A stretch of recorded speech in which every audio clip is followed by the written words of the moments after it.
So we have the exam on Tuesday, correct? Have I returned the homeworks at all to you guys? Yeah. Yes. First one you. You also put your head like The this. second one. The second one. Yeah. Second one I haven't. I'll try to do that today and put it in your mailboxes. Try it the most tomorrow. Okay.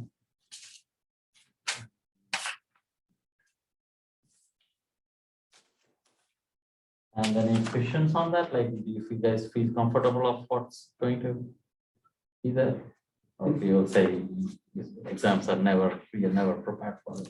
But still, roughly, is there any questions in general? You want me to? Okay.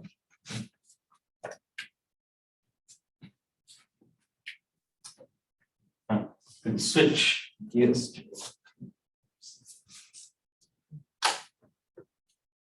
So first of all, so the midterm one. Let's go forward. Like you have taken my course before, you know what kind of similar questions. We did have exams last semester, right? In class exams, yeah, it was not. So it will be very similar, just the context is.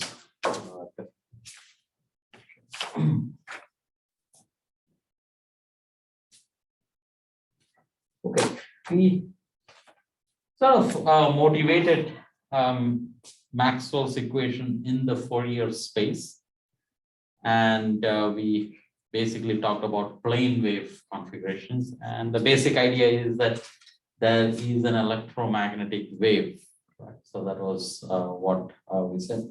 It can be seen in a much broader context. Let's go back to Maxwell's equation, stay in position and time, position and time space, and see how we get the plane wave solution to begin with. Right, and let's see. So this is sort of switching. Till now we're doing conservation principles. We're switching to the complete Maxwell's equation and trying to do. I'll first start with electromagnetic wave, then immediately go into relativity, special relativity, and then come back and get the Green's function for this particular system. And that will be very quick. How it is different from the Green's function in statics. What is the Green's function in statics? We did this before. What is the Green's function in electrostatics? I know it's related to like the Laplacian. Yeah, but it's a concept question. Like, wait, what is Green's function? Like you guys know it, it's just the way I'm asking. Huh? Yeah, that's correct. You guys are thinking of it too mathematically. That's correct. What is Green's function again? It's like a direct delta. Yeah. Find multiple point space for. So you have the Laplacian Maxwell's equation, let's say. In the presence of a charge density is electrostatic, right? Switch off your current density completely, or for that matter, magnetic field completely. So the two equations that is left is electrostatics. And typically what you say is that, oh, if I have 5 charges, here is my electric field. That's what Maxwell's equation tells me, right? So, and that can be written as a Laplacian, as all of you guys are saying. But there is one special case in this whole system, and that is a point charge, right? If I have a point charge, I have a solution for the electric field or electric potential, let us say, right? That is the Green's function. Right? If I replace the right-hand side, which is a charge density, with a delta function, which is a point charge, right? Which is a point charge, whatever is the solution is my Green's function. Is that clear? Like, so when you think of it as physics, then it is very straightforward. A point charge, I mean, that's the first thing you study in electricity, right? That Coulomb's law is, give me a point charge, electric field is known, or the electric potential is known. Is that very clear what I mean? That is the Green's function. Electric potential due to a point charge is the Green's function. If I know the electric potential due to one point charge, I can add many of them and get any answer I want. That's all, that's the Green's function. But it is statics. Right. Now you ask, if I have a moving point charge, the simplest is that a charge is moving with uniform velocity. What is its electric potential? Right. That's it, that's the Green's function we would like to know. Right? If it is moving, and now we will say it is arbitrarily moving, because if it is moving with constant velocity, that's a special problem. We will make it move with arbitrary velocity and arbitrary function of time, and we will have a Green function associated with it. And that has retarded Green function, so there are some features. So that would be the basic idea we'll do, but we'll wait for that. Let's motivate relativity, how it comes out of Maxwell's equation itself. You guys have taken classical mechanics with me. We do relativity in there. I have done it. I think at least 2 or 3 weeks I've spent on relativity. You guys remember? Yes, no? We didn't in the classical mechanics here. Oh, you guys didn't. Okay, so you see it for the first time. Yeah. So what did you take last? I think last time. Mathematics. Oh, mathematics. Okay. So you're not taking. So you're not seeing relativity. So you will see it here, and then if you take classical mechanics with me, then I do relativity there also. But I changed the motivation a little bit. There it is not done. Like here, speed of light already is there, right? That's a conclusion we already have. So we can begin with speed of light and then conclude what are the conclusion. In classical mechanics, I do the opposite. You say that, okay, if there is relativity principle there, Galilean relativity is more basic, then what can we conclude about that? So, well, let's begin with Maxwell's equation itself. I should say historically, it's good to say that Maxwell, right? So when did Maxwell's equation come? 1880. 1860. 1860. Yeah, so 60 to 65, we could say 65. I think it's 62 to 60. Fine. And notice it is a pretty big revolution in the sense that the moment you write Maxwell's equation, you know that speed of that is a electromagnetic wave which travels with speed of light. Before that, that was not as significant. You know that light moves with speed of light, but now you're saying that every electromagnetic wave, there is a class of waves that move with that speed of light. And you can immediately say that, okay, if that is the case, I should be able to send a microwave or some any vibration of this kind, like electromagnetic, a charge. If you oscillate, then from this room, one corner of the room to the other corner, you should be able to send a signal. That is what we now know it as a radio signal. So that was an immediate conclusion, and it was immediately done, and that was done by Hertz, Heinrich Hertz, Germany.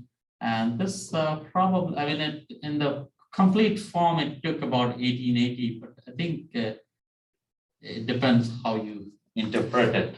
So probably, let's say 70s, 75 probably is the right time.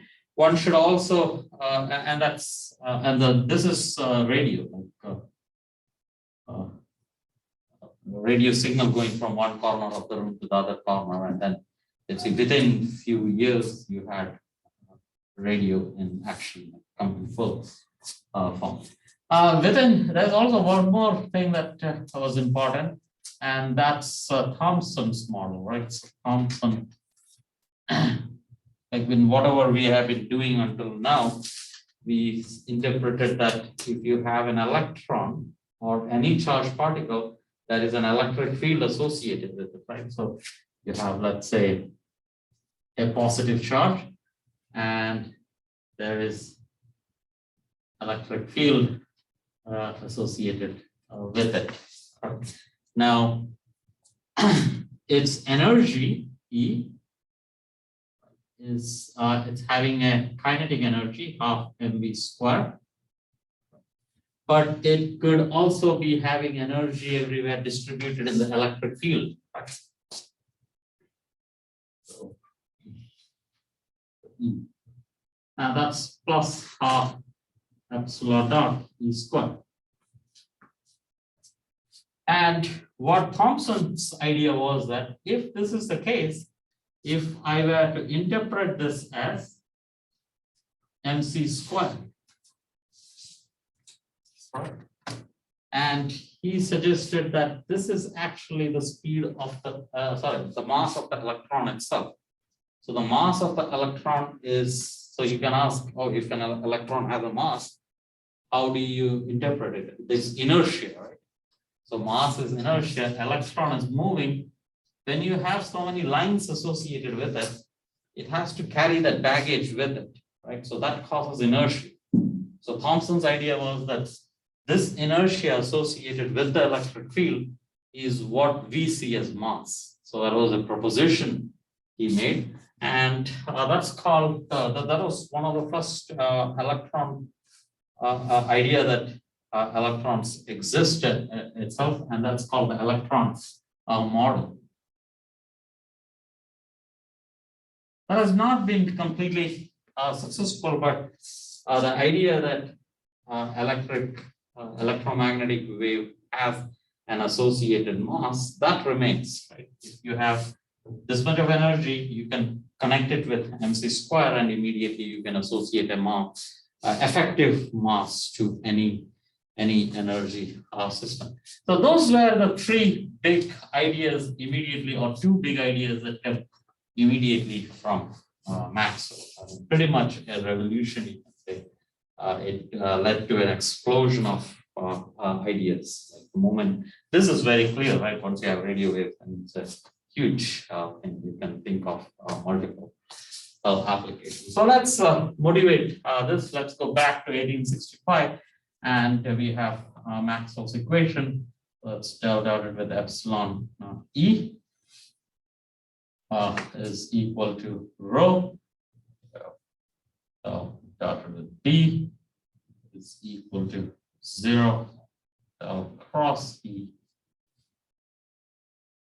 minus EP, and del cross H is equal to d by dt of epsilon naught E plus J. Let's write everything in terms of B and E. So this becomes B over mu naught.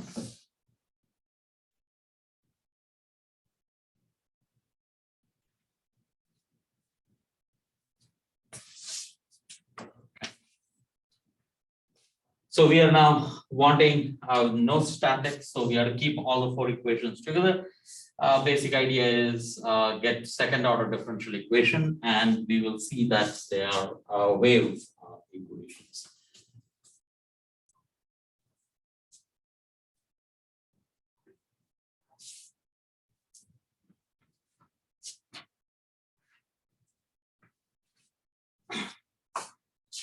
So let's process this a little bit.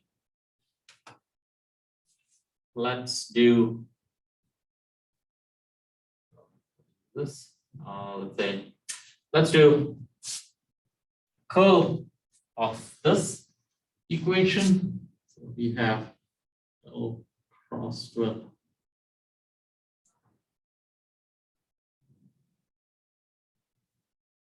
equal to minus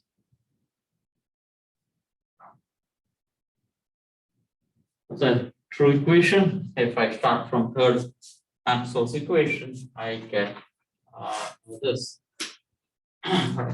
But I can immediately substitute del cross P from the next equation, and I'll do two things simultaneously. This can be expanded out, so that's del gradient of the divergence of electric field minus of this is free, what's Laplacian of the electric field. Right. And substitute this in here. So I have minus of time derivative of mu naught epsilon naught t p and plus mu naught times j.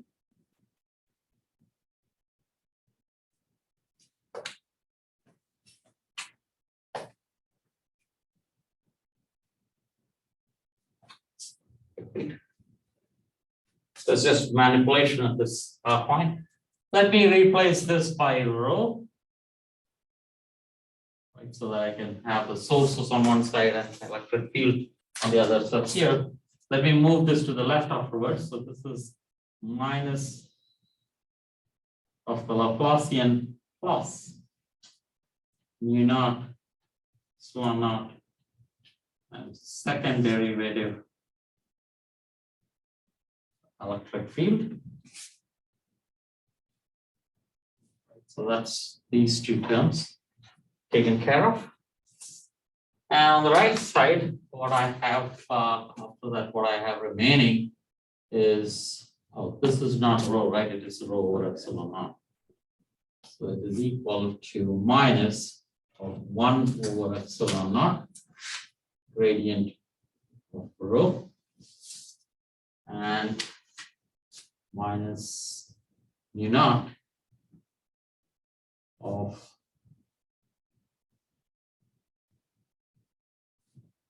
time derivative j.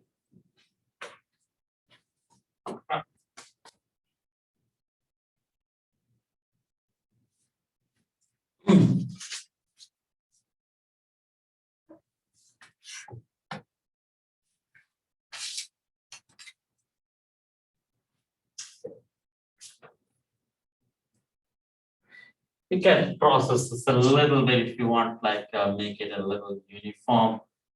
How do you want it? Let's take a mu out. Or maybe put a mu naught in there. What do I want to do?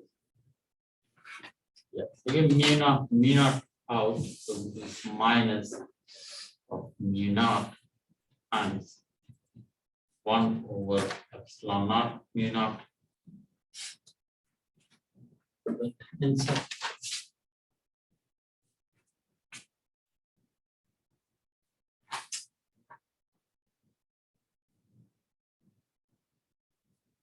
Minus d by dt.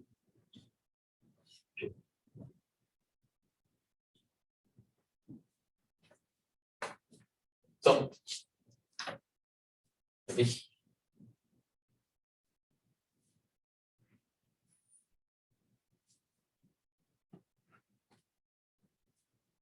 actually, yeah, so at this point we should also point out that mu naught epsilon naught is c squared, right? That's it.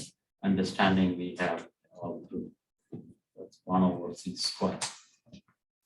What is the value of c, by the way? That's a good point to mention. Yeah. And more accurately? Meter per second. Yeah. 2.99. More accurately? I'm just trying to point out something. 2.998. 2.99 more accurately? Huh? How many digits are there? Yeah, 6 after decimal, 6 or 7. What happens after that? Your Huh? associated error. Associated error, right? So that's what I was actually coming to know. They have changed the whole, I mean, of course, C is a measured quantity, correct? But that was only until 2005. So what happened in 2005? Always there is a reference, right? So the way we have set our units these days since 2005 is that C is a whole number, no decimals. Okay, it's a whole number. And so that you would say, how is that possible? But that's our choice, right? So we fix our C to a whole number and everything else is moved into some other parameter. Okay, so C now is 299,792,458. That's it. It ends.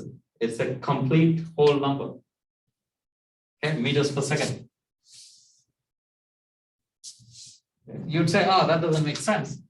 How do you fix this? So whatever error came in here, so now there are 3 parameters in this, right?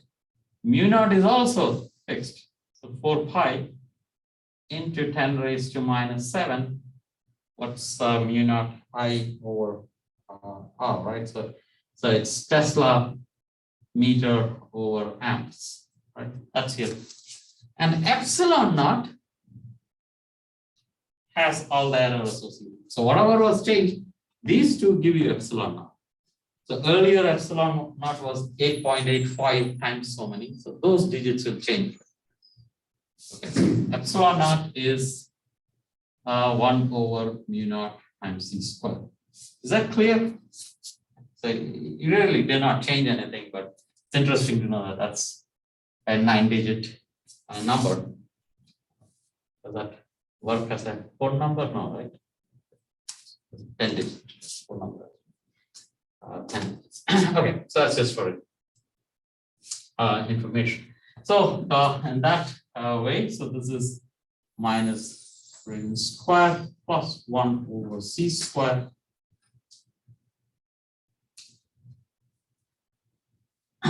Electric field is equal.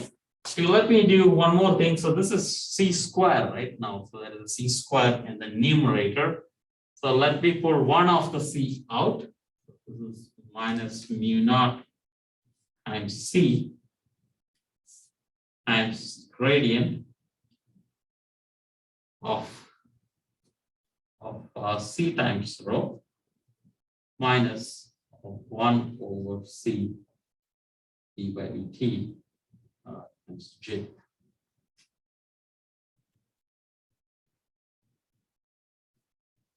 It's not really necessary, but I just wanted to convey that like for dimensional reasons, now gradient and this has the same dimensions, right? And then C times rho and J has the same dimension. So these things come out very naturally in relativity. So we are very soon going to go there. So we should know what goes with what. So this always goes with this. Okay, so that's your equation in principle, but very clearly there is one thing that comes out, that what if you're in a region where rho is not equal, rho is equal to 0 and J is equal to 0. So that means that as far as you're outside the charges, right? Where is rho is not equal to 0, where there's a charge distribution. So as far as you're outside the charge distribution, that is valid. Okay. And then immediately you have minus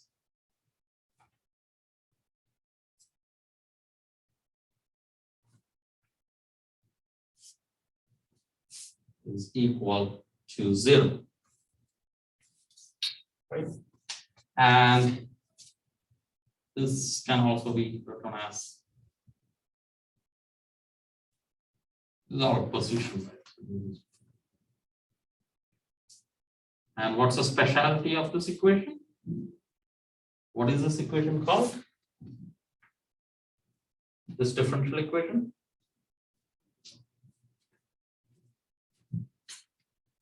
Wave equation. wave equation, right? So wave. So whenever you have this, any wave will be a solution, and we will see that in a minute. So electric field, anywhere where there is no charges in position and time, will satisfy the wave equation, or satisfy this equation. And let's come back and let's do the same thing for the magnetic field also, and then we will talk about the wave equation itself a little bit. Okay. Any questions at this stage? Okay. So let's do the same thing for the magnetic field.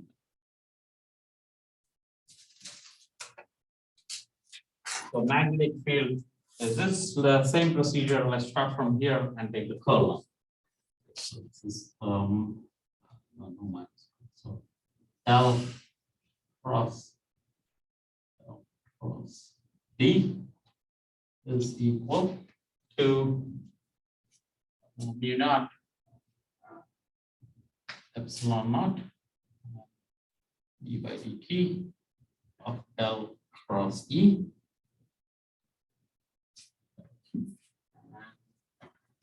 plus mu naught times del cross J.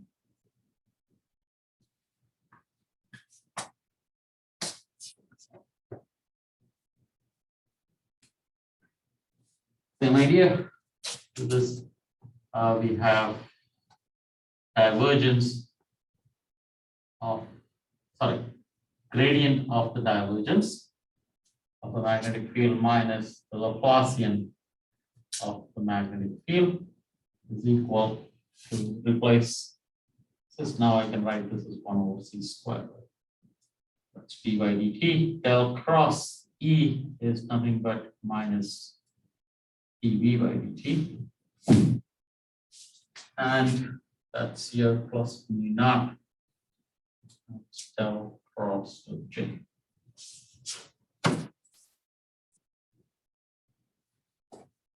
Divergence of B is equal to 0 because there are no monopoles. Magnetic monopoles do not exist. So that's here. This term goes to 0. And we have the same equation again.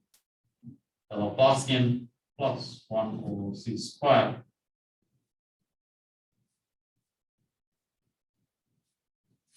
of magnetic field. Let me clarify that this is both position and time. That's equal to mu naught. So the curl of the current is what creates this J. But if J is equal to 0, again we have rho is equal to 0, J is equal to 0, then we again have minus.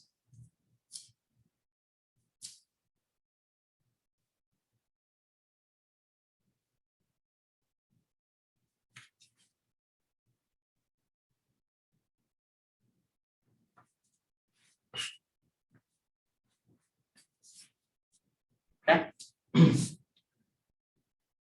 Let's to understand this equation, let's actually go to 1 dimensions, and let's not have a magnetic field, let's have a general function, and just to give you a feel for what this is. Show that this is in what sense this is a wave equation, right? So let's consider like if it is 1 dimensional, this is d by dz square plus let's say it's not even speed of light, it's at some velocity v, d by dt square times, now there's only 2 coordinates, z and t. So that's an equation, let's say, which means that second derivative of f with respect to z squared is equal to v squared. 1 over v squared.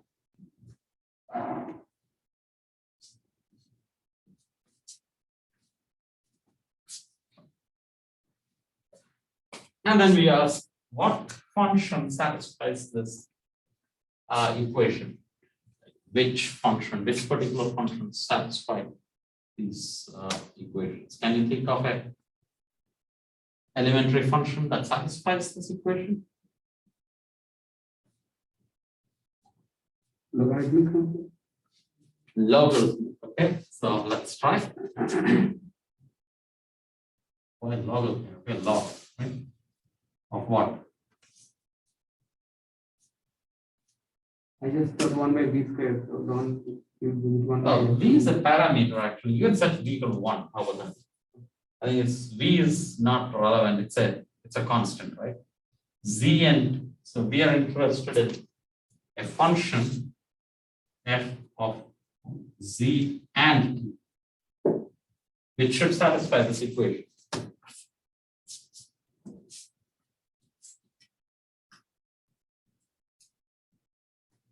Just by randomly checking, play around and check it. Think of a wave. Can it be solved using separation of variables? Probably, yeah. But I'm saying you know what a wave is, right? Like we have the idea of a wave in our head already.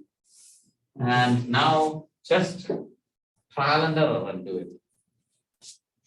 Do a trial and error. Think of a function and take the second derivative, left hand side and right hand side should be the same. Right? Then it's a solution.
An exponential, Exponential, okay. Exponential of what? like a c minus t. C minus t. Okay, let's try. Okay. And probably you put v equal to 1. Yeah. So fix that says z minus vt. Probably. Right. Let's see if this works. So second derivative of dz is same exponential itself, and that is 1, right? So this is f itself. So second derivative of f will be again f itself. Good. So the exponential will keep giving me exponential. Right, that's correct. And what about the right hand side? 1 over v squared of df by dt. Right. Here now this gives me minus v times f, and there's a v squared in the denominator times f when I take this derivative here. Again, take that derivative. So it's 1 over v squared. Again brings down a minus v. So it's minus v the whole square over v squared times f, right? So that's f and correct, right? These two. So that's correct solution. Anything else? I want you to see a pattern.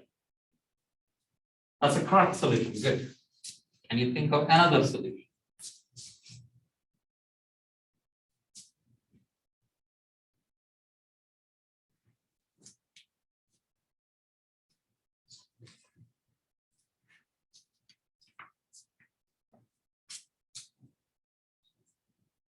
Exponential seems to be a sort of, what about log? Is log a solution? And check.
Tau is also a solution. But that's good. That's nice. Okay. That's two opposite functions. What about this? 1 over theta. Yeah, it is. It is.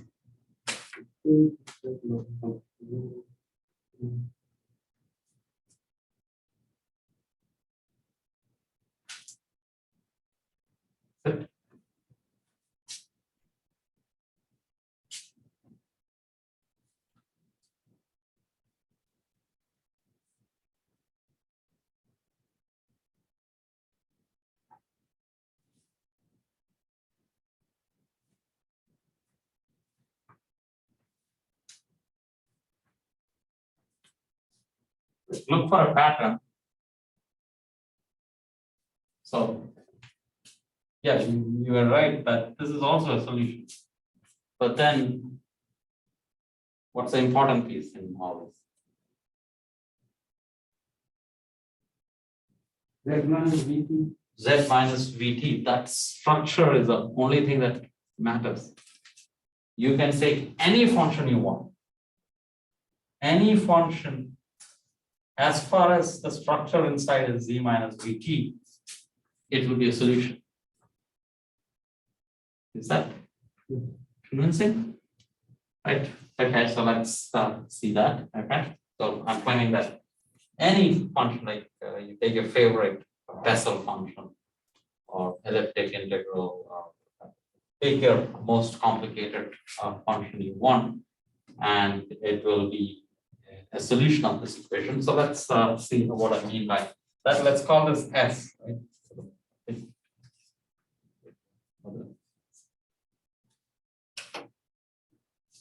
So let's say f is equal to f of s, where s is equal to z minus vt. And there are two variables. So, so partial derivative of x, no z, right, is equal to make a chain rule, right? So this is df by ds and ds by dz. ds by dz is 1. So this is equal to partial derivative s. Make it make the second derivative with respect to z will be equal to partial derivative with respect to z of f by dz, and then ds by dz again. Like this is one piece. Okay, what I mean? Maybe I should build this in 2 steps. Not by any chances that there's confusion. D by dz of df by ds, right? Substituted in there. So that's the same as d by ds f by s times ds over dz, right? Chain rule. That's equal to 1. So that's second derivative of f with respect to s. Just the argument of the function f. Do the same thing about 1 over v squared. 1 over v squared over v.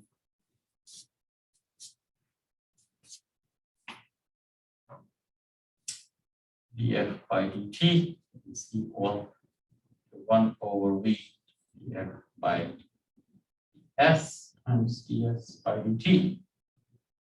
That's equal to ds by dt is equal to minus v. That's minus minus v, and that's minus of e by f.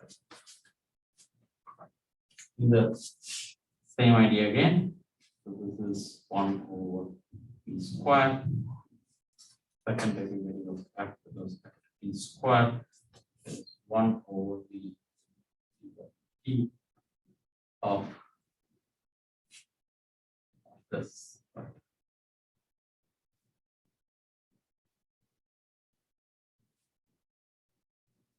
Again, same idea. V, yes, chain rule minus of EF. Yes, holding one piece, and then we do ds by dt. ds by dt again is minus v. That's second derivative. So it is of course matching. It should have to. It's just this construction that comes in. What about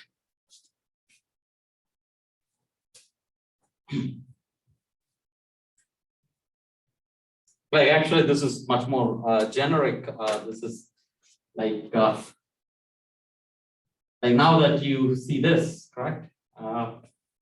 We have talked a lot about Laplacian. Laplacian plays a big important role in electrodynamics. So this is del square of phi, right? Zero, right? So this is the same as equation as d by dx squared plus d by dy squared plus d by dz squared of phi of x, y, z. So, right, that's your Laplacian equation. Let's begin with a smaller one. Let's in 2 dimensions, right? So suppose I have this equation.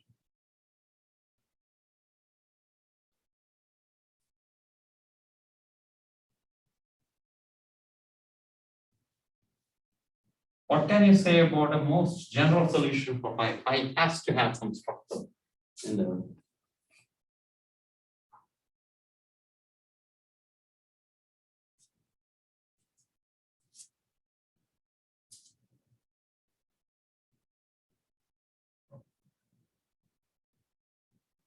Like in this form, like so that's to be some structure there in terms of x and y.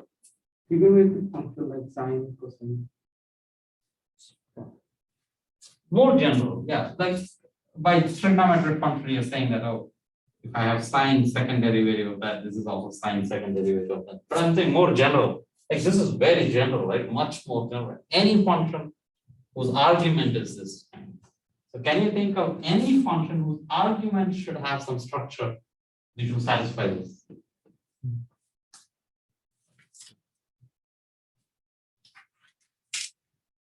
X minus y. X minus y. In fact, yeah, so this is a of x plus b of y, right, with the constraint that whenever I hit on this, I will get 1a square, right? So there is a square coming from here, and there will be a b square coming from here. I need a square plus b square has to be equal to 0. Correct?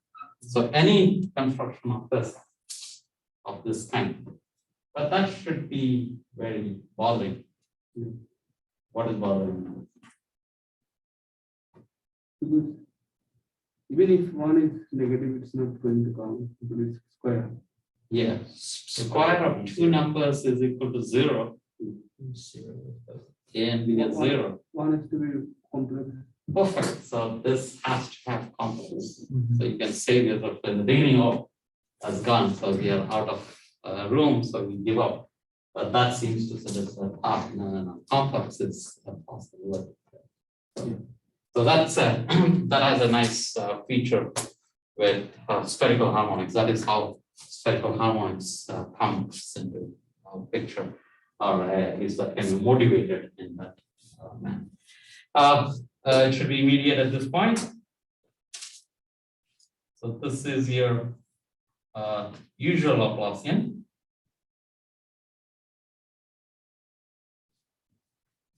Phi of x, y, z is equal to 0. What does that have to be? Same thing A plus B plus C plus B, right? So this is fine. In fact, we can make it K dotted with X, right? This is a vector dotted with X and Y, right? So this is K dotted with X, right?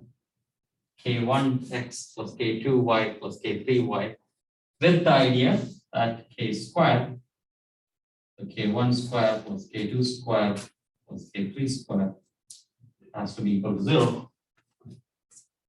So that's a solution. And finally, but that's not our equation, right? Our wave equation is not this, this is all statics.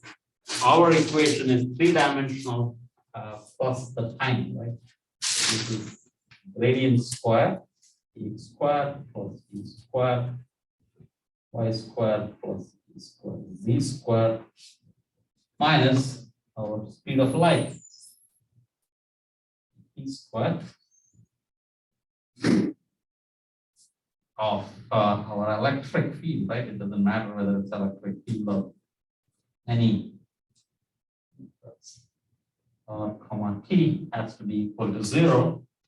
That means this has to be, so the solution is of the form E is equal to, let's put K dotted with X, electric field, K dotted with R, let's say, or X, right?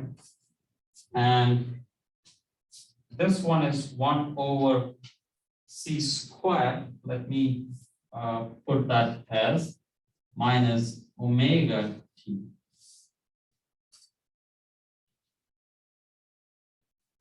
Omega over C.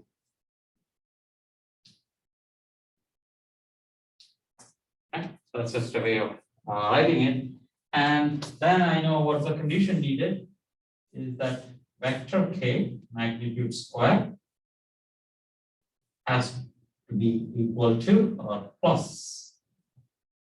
This is a minus now, right? So this minus omega square over c square has to be equal to minus sign. Okay, which is true for an electromagnetic wave.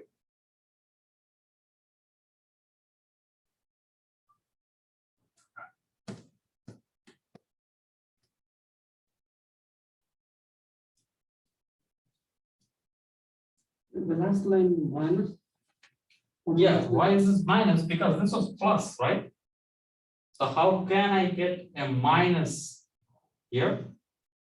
So imagine this was our function, right? So let's see, how will I motivate this here? Why should it be minus you're saying? Correct? So 1 minus 1, correct? So this minus 1 was 0. Yeah, what's the problem? So yeah, so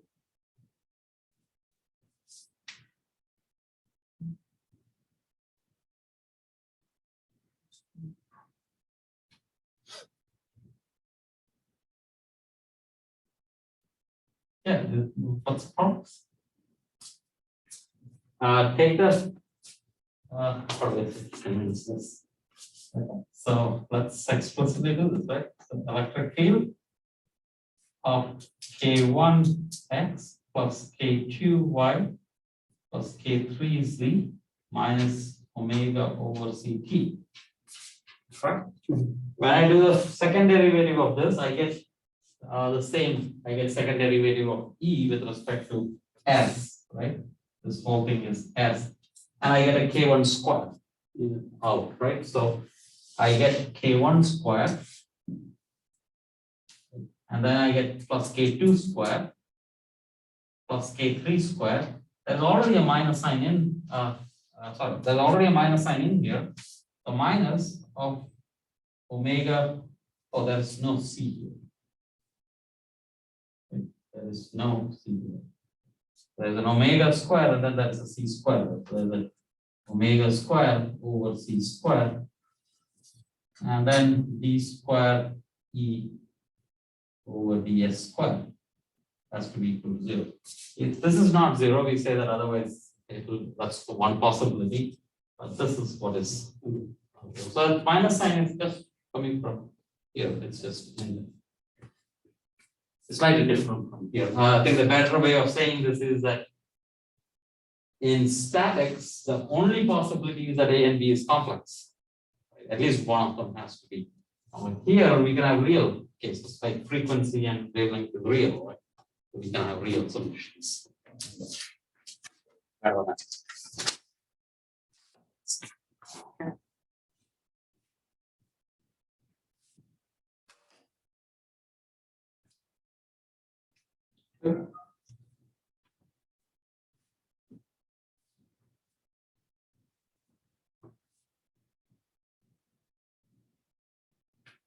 Okay, so just as a motivation of what's going to come in the next, any questions at this stage?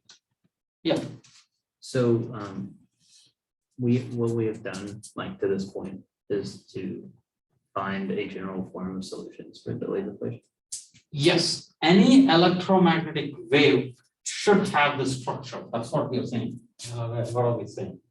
This structure, it has to have any electromagnetic wave. For example, when we say a pulse of light, right? So let me say what we mean here.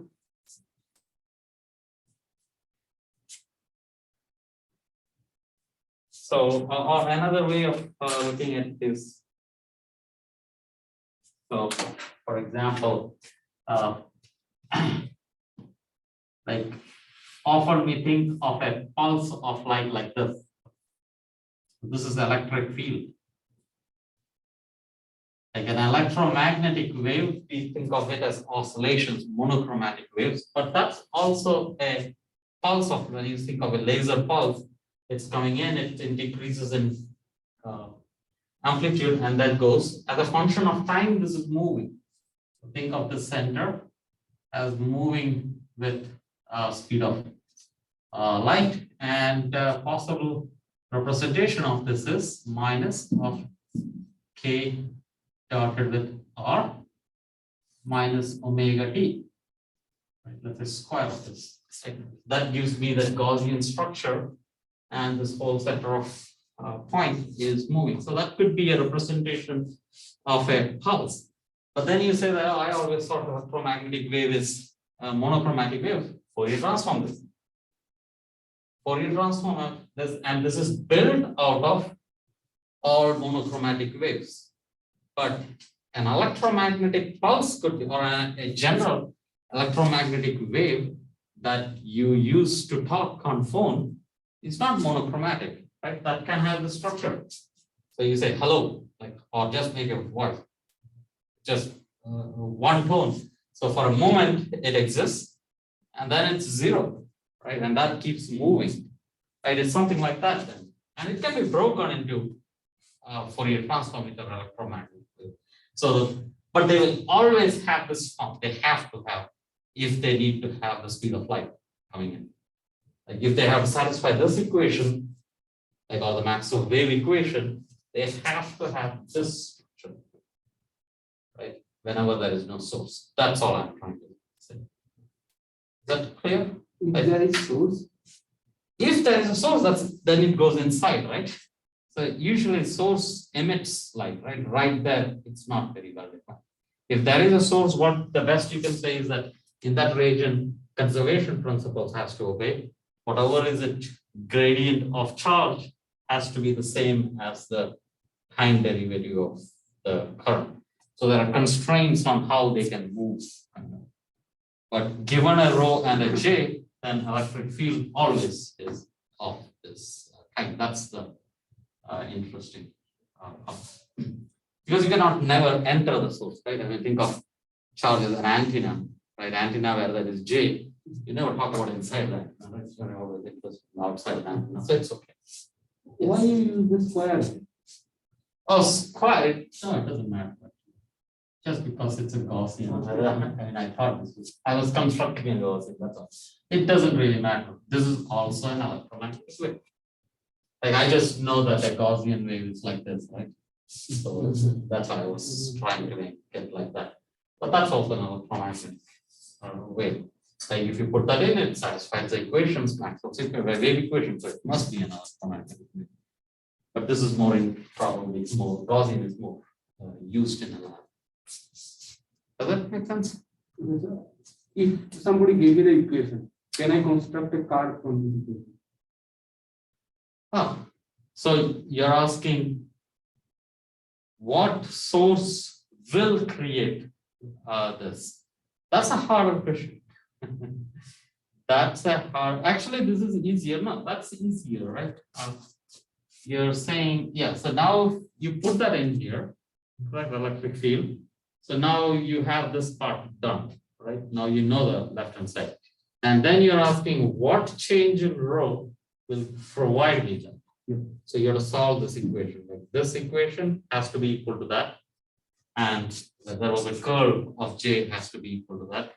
So they're constrained. So it's not that any source will do that, but it is solved. It is linear, right? So in principle, doable. Right. Yeah. But having said that, it is not that straightforward as far as I know.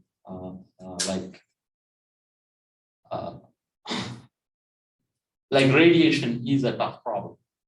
Like to find out what is the electric field give me the charge and current. It is not easy to find the field everywhere. What we will do is that most of the time antennas are small, and if you're very far away from an antenna, that's easy to work with. But if you're close to an antenna, it's not easy. But most of the time experiments are done and all the reactions happen in a sample and you're 10 meters away, then it's very easy to get the radiation pattern. But if you're having a big antenna and you ask what is the field right there, that's a lot of work. Like then it's a electrical engineering, they develop techniques to do that. What we will be doing here is that we will actually go into the far field approximation, where we will get exact solutions, and that will be nice. And we will talk about antennas, but again in the far field approximation. No, when we're doing antenna, we do some things we will do in the close also, just to show you what it is. But basics like electrical engineering really take it as a field, and they have developed wonderful techniques to tackle this. But we will talk from the very fundamental point of view as to how to understand it. Okay, does that answer your questions? Okay. Thank you, bro. Yeah. Any other questions? So we have this light, we have said, and it obeys a wave equation. And it's clear that if you have a point source right here, and they will go in all directions, right? You can have a, so there's light going in here. Here, this is now not electric field. Maybe I shouldn't draw it like this at all. So there's a source here, and that's your electromagnetic waves, right? It goes and let's say that's a source, and that is an observer here.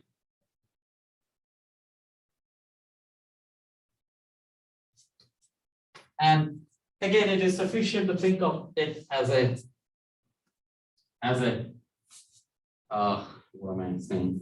As a monochromatic wave, but as I just now pointed out, that any wave that satisfies that equation actually is good enough.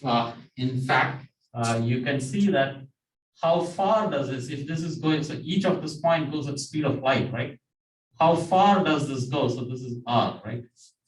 How far does it go as a function of time is r square is equal to c square t square. In fact, r is equal to c times t. At any point, like how does it evolve in time? This is a wave, a point in a wave. How does it evolve? This r square is equal to c square t square. So this is x square plus y square plus c square is z square minus c square t square is equal to 0. Agreed?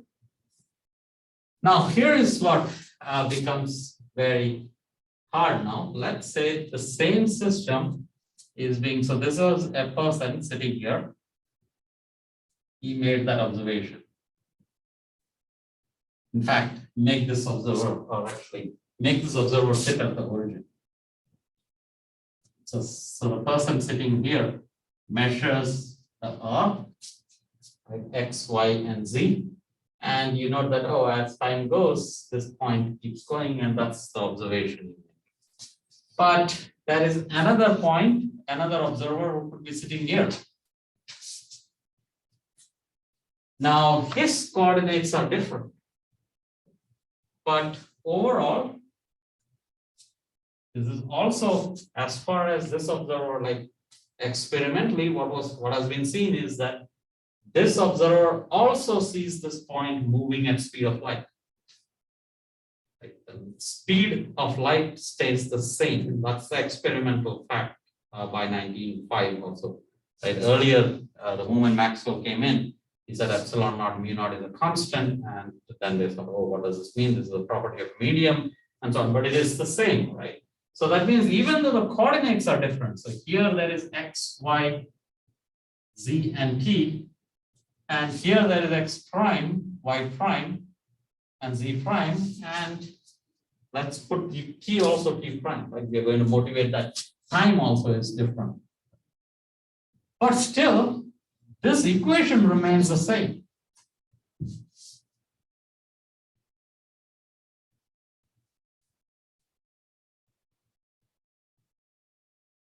Because both are behaving like light. Right? Both are satisfying the wave equation. This observer measures this way, this observer measures this way, and you can pick any coordinate and does it. So what is the implication? Like what does this imply? Right? And the conclusion is going to be that this immediately implies what is called Lorentz transformations. If these two has to be satisfied, there must be a transformation between them, this Lorentz transformation, and not Galilean. What is Galilean transformation?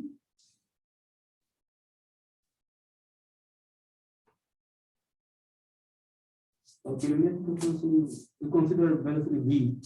Yes, so Galilean will be, let's say x is equal to x prime, y is equal to y prime, right? And z is equal to z prime minus vt. Like as this is moving, let's say this observer is moving with the velocity v, so this is moving with velocity v, then z prime will be different from z. Only when at one point both are the same, otherwise in general they are different, right? Z and z prime are not at the same time. And t is equal to t prime. But we are going to see that this is not the same. So this is almost the same. Like maybe this can be fixed. So this is almost the same. So we'll put a gamma there. But this really goes up. Like this, t. So let's say this is ct and this is ct prime. So z prime and then v over c. And that's what it will. So this changes, but now we want to motivate this. So what we will do next time or after the exam is that start from this equation. We will say that okay, these two exist according to our wave equation. This must be true. From here, how can we get this? Like as a direct consequence of that, with limited assumptions, pretty much no assumptions, I would say. We will say that the transformation has to be linear, but that is motivated by the requirement that the space has to be homogeneous and isotropic. So those are all very reasonable arguments. And then we will go to Lorentz transformations that involve special relativity. And then we will talk about how a charge moves in an electric field in the relativistic sense. Like we have talked about, if there is an charge in an electric field, it just accelerates, right? But if it is relativistic, what happens? Because if it accelerates very quickly, it will come to speed of light, right? So it can't be the case. So how does relativity stop it from reaching the speed of light? Those problems. And then come back to the Green's function, and then talk about radiation. But clearly, at least the more, so this was very roughly motivating the rest of the semester, kind. Or this is a switch we are making from the standard electromagnetism to the relativistic. This is fun than I did. Oh, this is fun then. Yeah. So earlier was not interesting. Huh? It was conservation principles, or not the traditional. It's not very traditional to do, or the standard textbooks don't. Yeah. I think that's where the taste of the teacher kind of comes in. I like those things very much. Yeah. Because there are a lot of unsolved problems in it. So it's good to explore those things. So there is a speaker coming and talking about the electromagnetic momentum. It's coming on March 25th, I think is Friday. Probably. Let me see. Noted it down.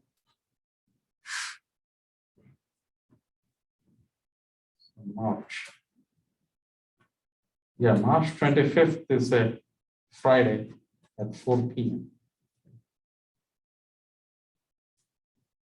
So we picked March 20th. He's from Norway.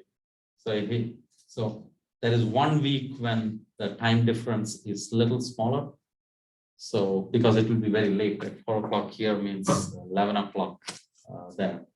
And he's really old, he's 80 plus, probably 83 or something, but still very active. So writes a lot of, very active actually. And so we thought we would say March 25th, it's only 10 o'clock.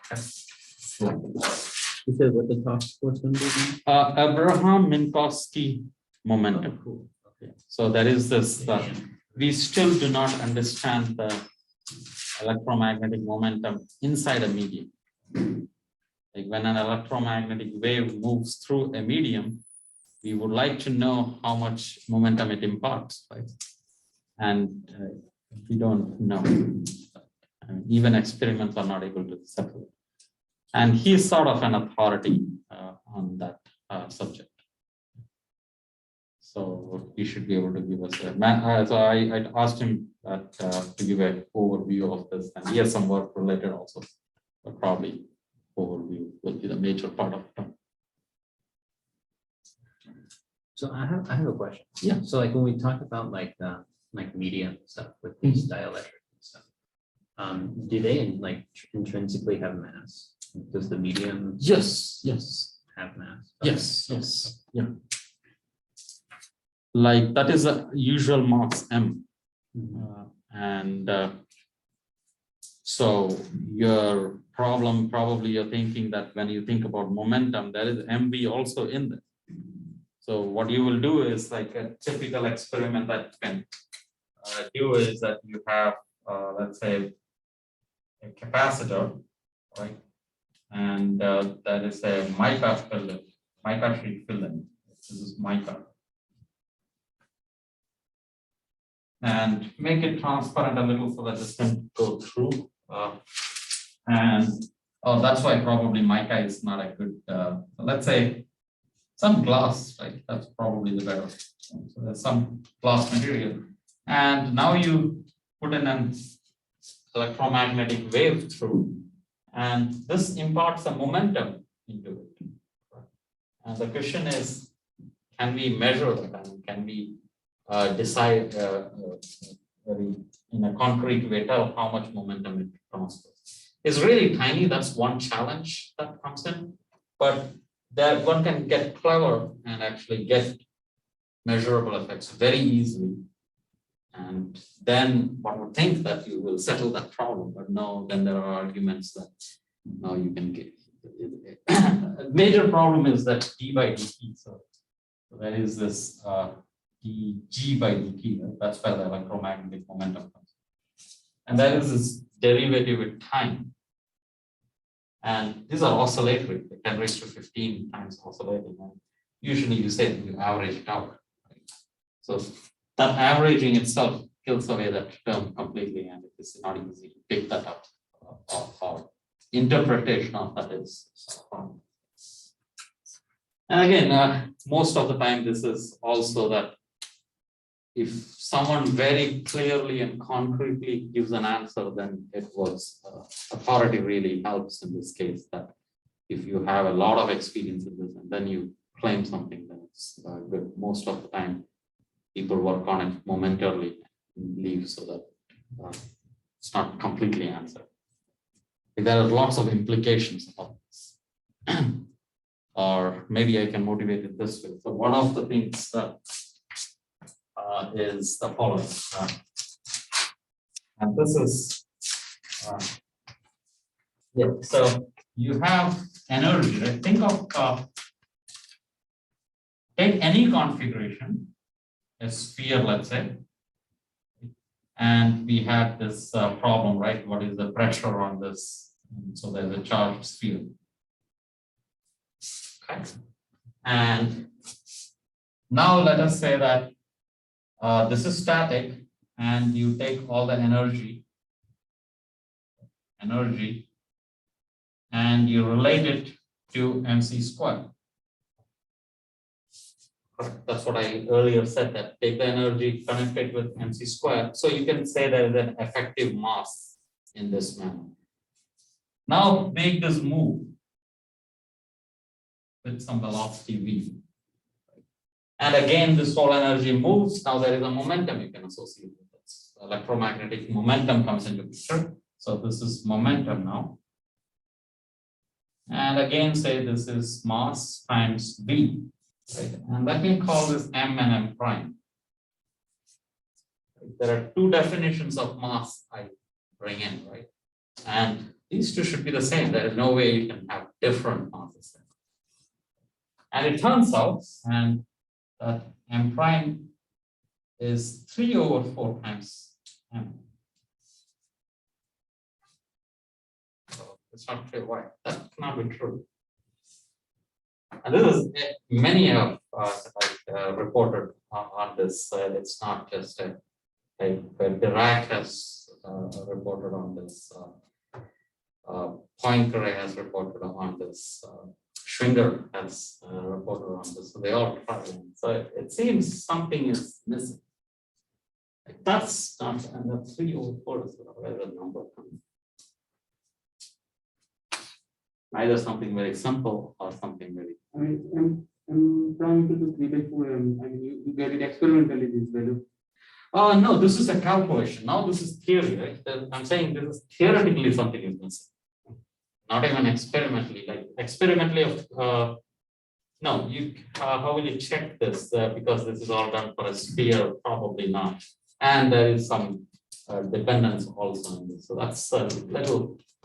I don't know about the experimental part. No, I don't think that's an experimental verification of this. It might be hard, but this is at a theoretical level that okay, and this has to do with equivalence also, right? Einstein says that if there is a mass or if there is any energy and momentum, they are related. Like anytime there is an energy and momentum, they are related. And we'll see that it will be a consequence of relativity, almost an immediate consequence of relativity. So energy and momentum has to be related, but they are not. So clearly something is off, fundamentally off. That's so what you say is that you give up on the whole thing, like okay, we won't talk in terms of matter at all. So the moment you have matter, so your something is going off. So Maxwell's equation, like you will even suspect Maxwell's equation, that our Maxwell's equation truly relativistically valid in a macroscope or inside a medium. This will question that. I have a question. In quantum mechanics, in position and momentum cannot be measured simultaneously. Correct. They are not compatible of the. Mm-hmm. It's not actually the experimental. Even if we make 100% a good instrument, still we can't do it. Correct. So in relativity, any particle kind of velocity more than I mean, Yeah, you can connect with that, but this is classical, remember, right? You're doing like relativity is classical, right? There is no quantum there. So relativistic physics is classical. So, and there we are getting an issue. It's like a normal particle moving. Right? so I So mean, can you measure any velocity more than light? no, not yet. If you measure it, I think physics has to change. That's what I'm asking. I mean, Yeah, no. is it experimentally we can't make an instrument like this, or is it theoretically predicted there? Theoretically predicted, and now it could be wrong, right? There's always a room for things to go wrong, but it is so convincing, and then there's so many experiments. There is 100 years of experiments that have gone with it. So it is expected that it will stay, unless you're in extreme conditions. Like, for example, most of the times in the early universe, there is a suspicion that things might be different. These equations might change. Like when really there was a condensed universe, early time, and that too only for about microseconds and all. So very quickly you're in the normal equations of that. Like near a black hole, things can change. Space is too compressed. So there you suspect, but those are all speculations as of now. There one is reasonable, but in lab setup, there is no, seems like there is no room. Seems like, but again, as youngsters, you should question all those things. Right? I should go. There is a talk I want to attend. Okay, so I should run. Yeah.